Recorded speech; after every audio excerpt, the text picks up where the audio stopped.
Bienvenidos a Entre Líneas con William Herrera. En esta oportunidad vamos a conversar con el doctor José Luis Santisteban, que está haciendo de asesor y está cooperando con la Universidad Autónoma Gabriel René Moreno en el tema de la gestora pública.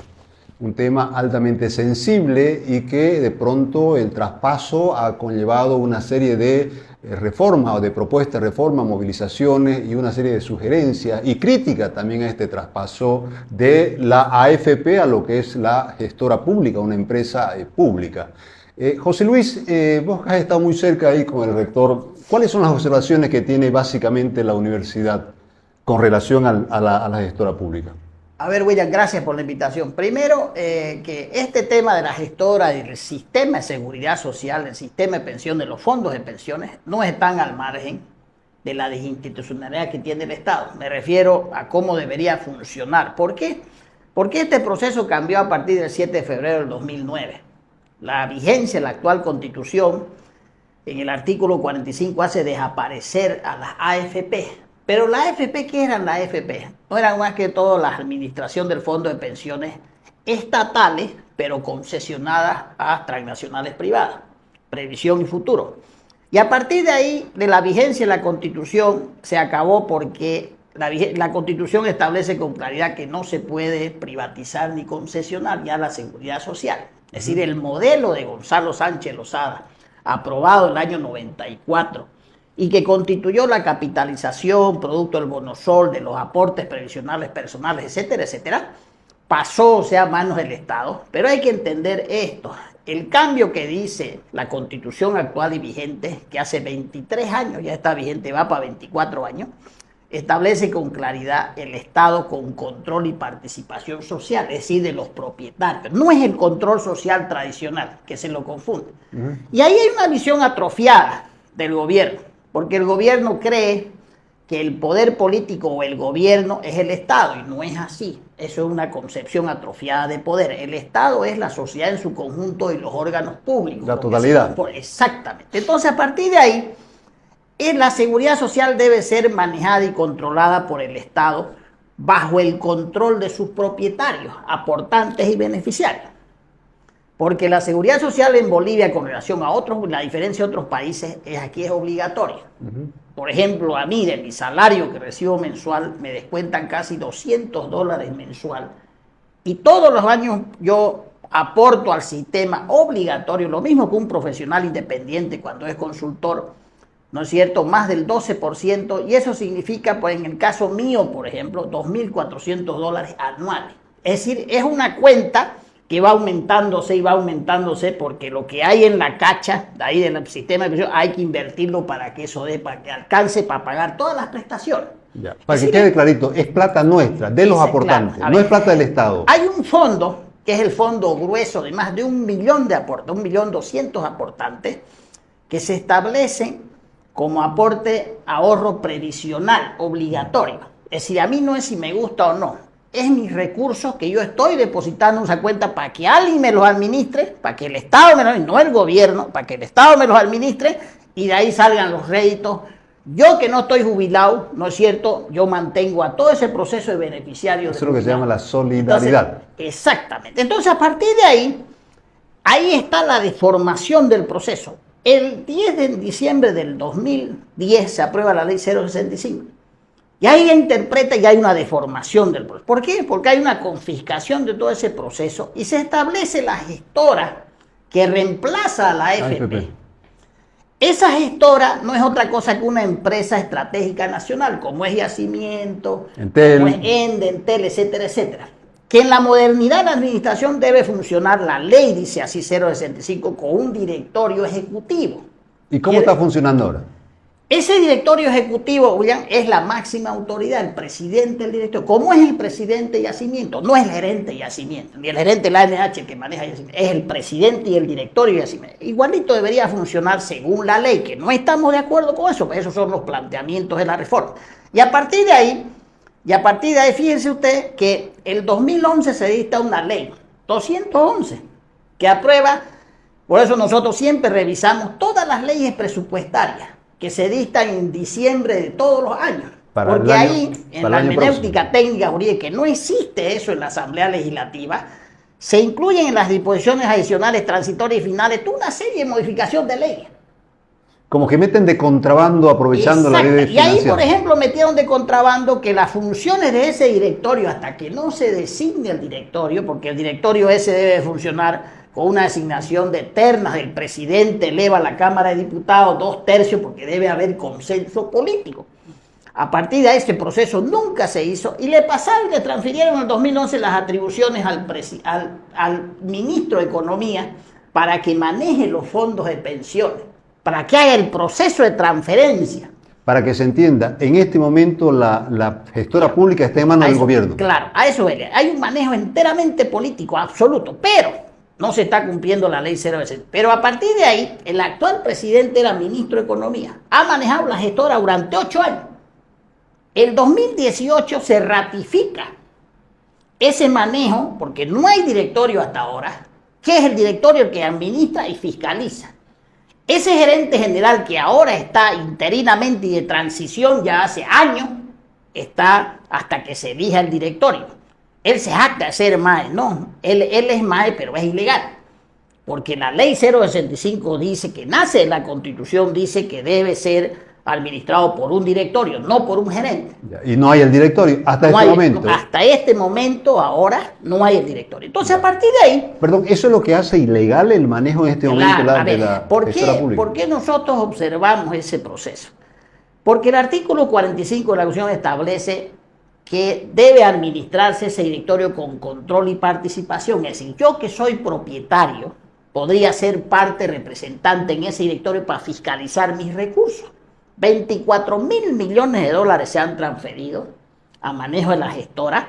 El otro día el gerente general decía, hemos recuperado los 230 y tantos millones que tenía el Banco Fácil. Él no ha recuperado nada, porque el Banco Fácil en la intervención ha decidido devolver a toditos. Y uno de esos era la gestora, que la FP le había transferido, obviamente. Yeah. ¿No? Entonces, a partir de ahí, miren la cantidad, William, de plata. Y todos los años, para que la gente nos entienda, cuánto recibe de todos los que pagamos, lo que aportamos al sistema, casi 150 millones de dólares. Es decir, gotea.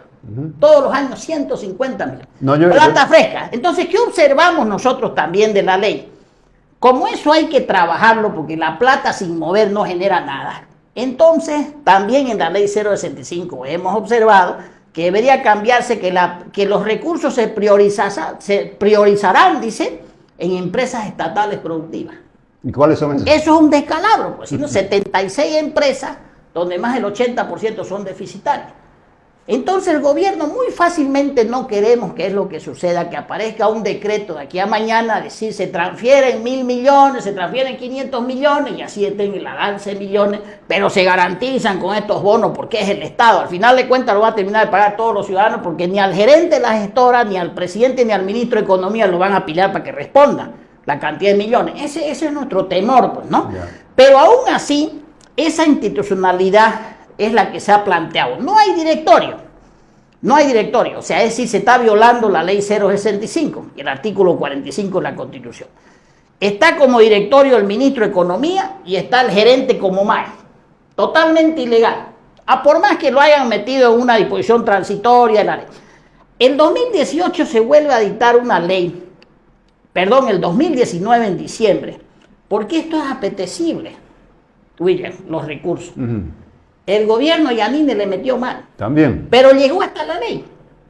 Dictó una ley 1276 y estableció también el mismo sistema en el proceso transitorio, en las disposiciones adicionales, en la ley esa que aprueba el presupuesto del año utilizó 2020. la misma práctica del En diciembre de 2019 ya era la señora Áñez presidenta y hace aprobada una ley, se la aprueban y la disposición transitoria en el mismo rango, que el directorio lo podía elegir la presidenta en forma interina, que el gerente era más, al margen de la ley. Y ahí no modifican la ley 065, pero lo que dice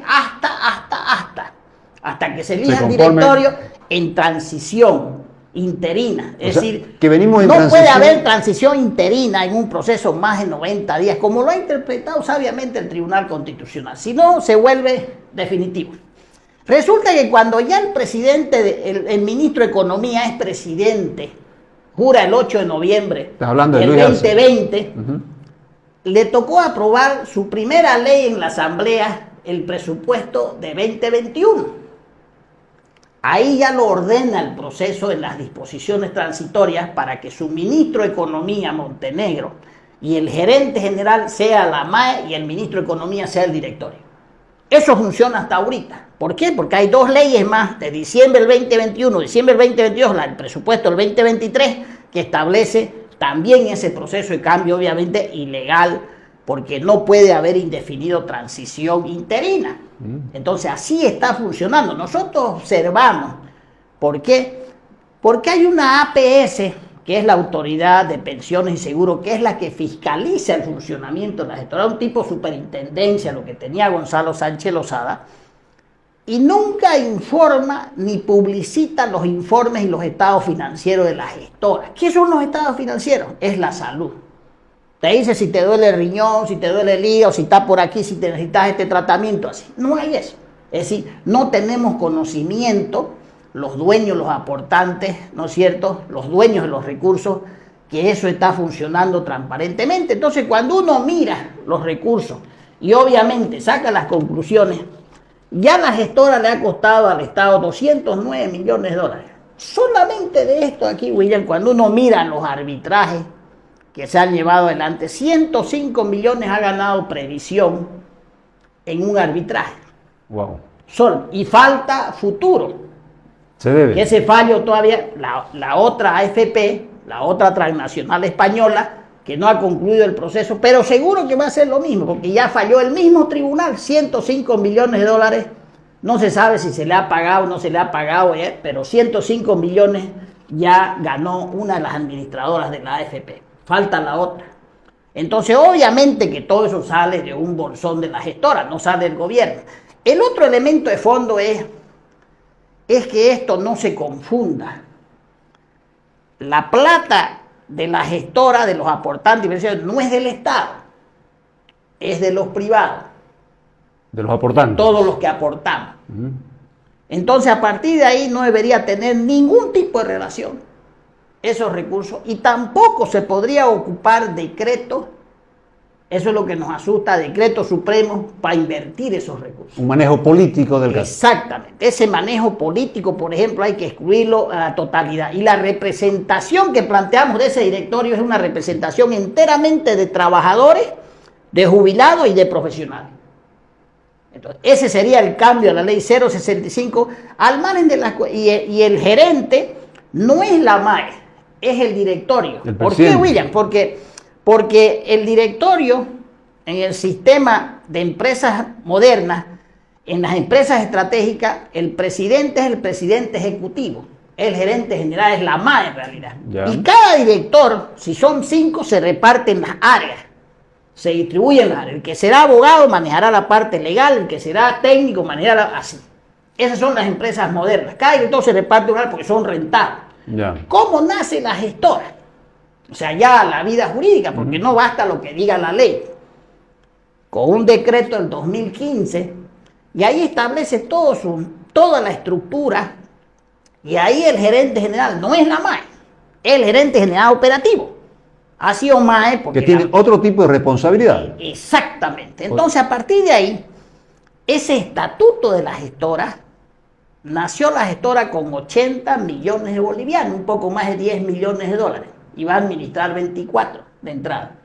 Pero también ahí nació con un salario cada director de 70.000 bolivianos, es decir, 10.000 dólares. Y nosotros siempre dijimos, a ver, quienes manejan millones deben ganar bien y deben ser calificados, eso no importa. El problema de fondo es que la ley se cumpla y la transparencia en el manejo de los fondos. Entonces ahí ya vienen las modificaciones de la ley 065, de apartar todo el proceso y el sistema estatal con el sistema de las pensiones y la seguridad social. Entonces, ese es el tema, es la madre del cordero y también obviamente el manejo institucional, donde el presidente del Estado y los ministros estén lejos de la plata de la gestora. Separar las cosas, separar la agua. Exactamente. Entonces, cada sector propondrá, será la Cámara de Diputados, como sea el procedimiento, pero será el representante, o sea, los propietarios que sean los que administren su plata.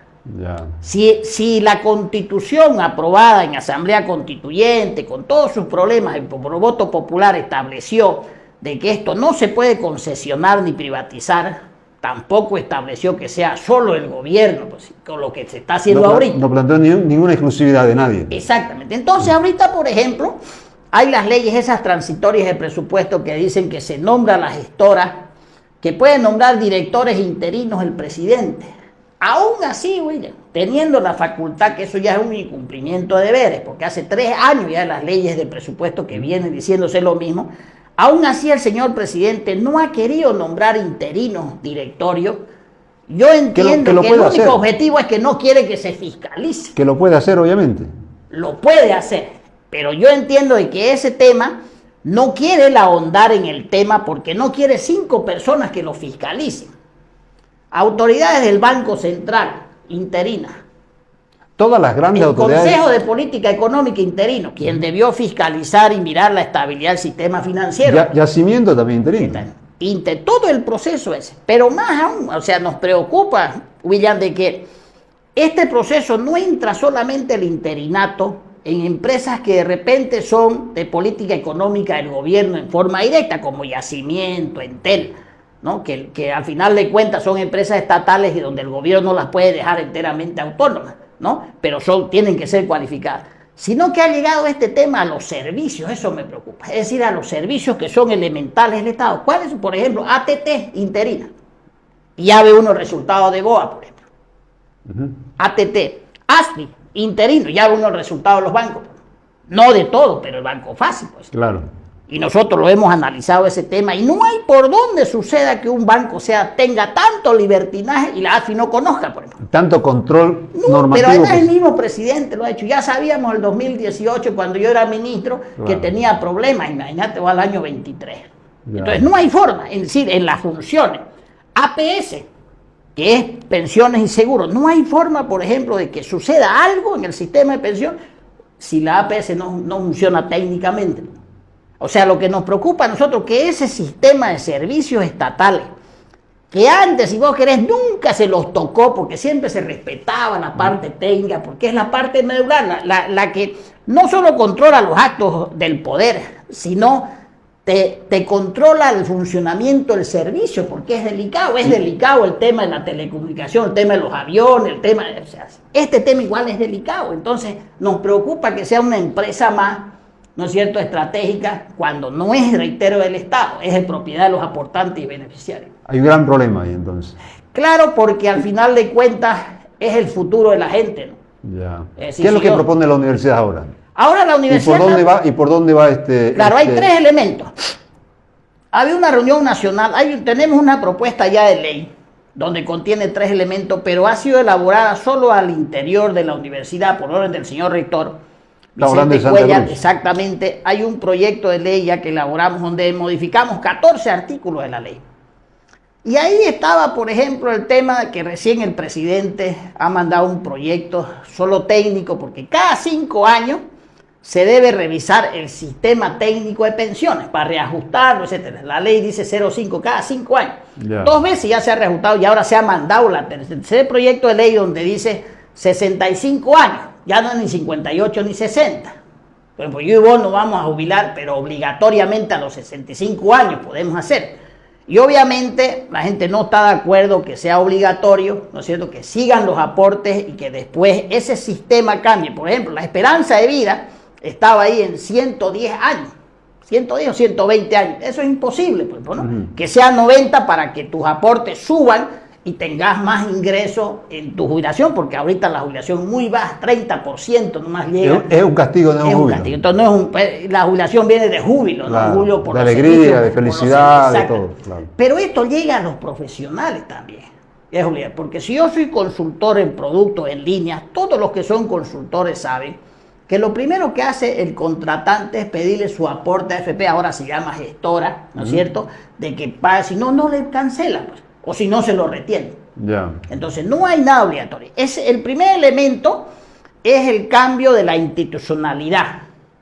Y el manejo político, lamentablemente, se está haciendo. El primer elemento de cambio de la ley 065, William, es que ese directorio debe ser conformada por 9 personas en cada área: jubilación, jubilados, profesionales, técnicos, universidades, federación de profesionales, que son los que de verdad saben, tienen economía, tienen todo, y que ese directorio sea la MAE y que ese directorio esté al margen de las cuestiones políticas. Habrán ideología, todo eso no importa, eso siempre va a suceder, pero que ese sea eminentemente técnico. El segundo elemento es que el Estado tiene que aportar. El Estado no puede mirarla de palo. El presidente sí ahora ha incluido un aporte solidario que llama, que no es solidario, ¿no?, entre los privados y el gobierno, que no es solidario porque es obligatorio, ¿no? Es solidario, o sea, la distribución, los recursos de beneficio, pero es obligatorio. Y a partir de ahí, el tercer elemento es que esa institucionalidad debe tener muy claro el sistema de inversión. Las AFP eran enteramente privadas porque eran concesionadas. Y ellos tenían facultad para invertir en todo lo que le daba ganancia, obviamente, y ver bien las garantías. Por ejemplo, ¿qué era lo que hemos dicho? Estos recursos de la gestora no pueden invertirse en proyectos del gobierno. No pueden decir, vamos a hacer un programa de riego y 100 millones le prestamos. No. Eso no puede suceder porque van a terminar pagando los ciudadanos, por eso, claro, no los administradores. Y ahora lo que dice la ley de pensiones es que esos recursos pueden ser invertidos en empresas estratégicas. ¿Cómo cuáles? En empresas productivas del Estado. Entonces, ¿dónde vamos a meter? Si ni una es institucionalizada, por último, porque si vos tuvieras una empresa rentables, que sea rentable, institucionalizada, todo, podrías todavía no meter y fortalecer el Estado, no importa, pero esto no funciona. Es decir, ahí, por ejemplo, el sistema, más allá de que sea o no liberal, debe ser enteramente ajeno al proceso político. Ok. Volvamos un poquito atrás. ¿Se ha auditado, digamos, lo que hizo la AFP como para saber cómo fue esa administración y comparar con la actual? Nosotros hoy ya hemos presentado sendas cartas a la gestora. Y nos ha respondido la última, 4 cartas del señor rector, que vamos a la viceministra de Pensiones, ni siquiera el ministro, que vamos a la página web, y en todas ellas le decíamos en cuánto se ha gastado, cuánto se ha invertido en bonos, todo. Dice ella que hay una solicitud de información que corresponde, que es confidencial solo a los aportantes, y nunca le hemos preguntado, o sea, porque no es del interés eso. Y aquí, por ejemplo, nosotros tenemos cuánto cuesta la gestora a todos los bolivianos. Aquí están los 105 millones, están los 2 sofás, etcétera, etcétera. Todo el gasto que ha hecho la gestora desde el 2015, que ya tenía ya un gerente general interino. Entonces, todo este proceso es el que queremos conocer. Porque sería interesante saber cómo fue la administración de la AFP. Todo el proceso. Es decir, nosotros empezamos, desgraciadamente, un conflicto así con el INE, por nada más. Empezamos puro cartas y nunca nos dieron información. Y a los 2 meses se suspendió el censo, que era para el 16 de noviembre del 2022. Se suspendió el censo y nos dijeron para el 2024 y ya. O sea, tenemos nosotros cierto temor de que toda esta información no sea transparente. Pero eso pues uno sabe que es inconstitucional, porque el artículo 232 de la Constitución dice que la administración pública, ¿no?, es publicidad, es transparencia, es eficiencia, es honestidad, etcétera, etcétera. No se cumple nada de ese proceso. Entonces, los próximos pasos son que ha habido una reunión con todos los jubilados y todos los sectores y va a haber una propuesta de ley, pero también va a haber una propuesta de que nos digan cómo está funcionando la gestora. Hace más o menos aproximadamente más de un mes, el señor rector de la Universidad Cruceña planteó una consulta o referéndum. La gente arroja referéndum, pero era una consulta en realidad. Más que referéndum. A los 2.500.000 aportantes y beneficiarios. Que decidan cómo quieren que se administre. Que decidan cuál era el modelo. A nadie le hace daño la democracia, ¿no? Tanto hemos peleado por democracia directa y están los referéndums, las consultas, todo en la Constitución, ¿no es cierto? Y el gobierno dijo que no era posible porque se fue por el lado de la competencia, porque la seguridad social, eso es correcto decirlo, es una competencia privativa a nivel central. Nivel central. Pero es la competencia. Es decir, hay una confusión terrible entre lo que es la administración de la competencia, porque si fuera tan eso, la privativa, fuera solamente del Estado y por seguridad del Estado, entonces las alcaldías, las gobernaciones no pondrían plata para la policía, para nada, ¿no? O sea, que se lleve el suerte. La asamblea no tendría por qué aprobar las ventas del oro, etcétera, etcétera. Si toda la moneda, el comercio exterior, la diplomacia, no tendría que por qué ratificar el nombramiento de embajadores y todo, si fuera tan privativo el gobierno, porque ellos dicen es privativo y solo el gobierno lo puede ver, así igualito que el INE. Pues. Claro, no es así. No es ese el tema. Entonces hay una visión atrofiada ahí de lo que es el Estado y lo que es el gobierno, que son dos cosas distintas. Para terminar, José Luis, ¿qué esperamos de aquí para adelante? ¿Qué puede pasar? A ver, primero que nosotros, por ejemplo, en el caso del INE, hemos tenido ya una reunión la anterior semana con el director nacional y eso está bien encaminado en sentido de la predisposición que él ha demostrado, es decir, les vamos a llevar toda la información la próxima semana. En las próximas semanas les llevamos y van a tener. Nosotros creemos de que también hemos ido a la gestora, le hemos dejado una carta notariada a la gestora, porque eso nos habilita para plantear un amparo constitucional, para tener toda la información que el ciudadano requiere. Entonces, estamos esperando la semana entrante y a partir de ese ámbito de plantear un amparo si no hay información y sigue eso en forma hermética, cerrado, el presidente ha mandado un proyecto de ley, pero solamente hace a ver la parte técnica de la ley, no toca la parte de designación de autoridades, etcétera, etcétera. Ya. Y la información tampoco. Entonces, a partir de ahí, van a ver, ojalá no lleguemos a ningún tipo de medida ni confrontación. No es esa. La idea es construir. Okay. Es decir, asegurar que esos recursos estén al margen de la administración política y al margen de las inversiones estatales. Lo que quiere la universidad y todo aportante que eso se maneje bien, transparente y que se cumpla la ley. Eso es, y además tenemos ya el proyecto de ley que lo vamos a llevar la próxima semana también a la asamblea y ese proyecto de ley ya es unificado, ya es con todas las... Había una reunión el día jueves y viernes pasado, ¿no es cierto? Y en base a todas esas propuestas y ponencias, porque los sectores tienen que estar de acuerdo, porque así dice la Constitución, no es que alguien se invente que tenemos que... Claro. Nadie, por ejemplo, pelea por administrar o por entrar a administrar lo de yacimiento, porque sabemos que es una empresa que maneja solo lo del Estado, claro, que es de todos los bolivianos, mentira. El gobierno hace y deshace, pues sí, con los hidrocarburos,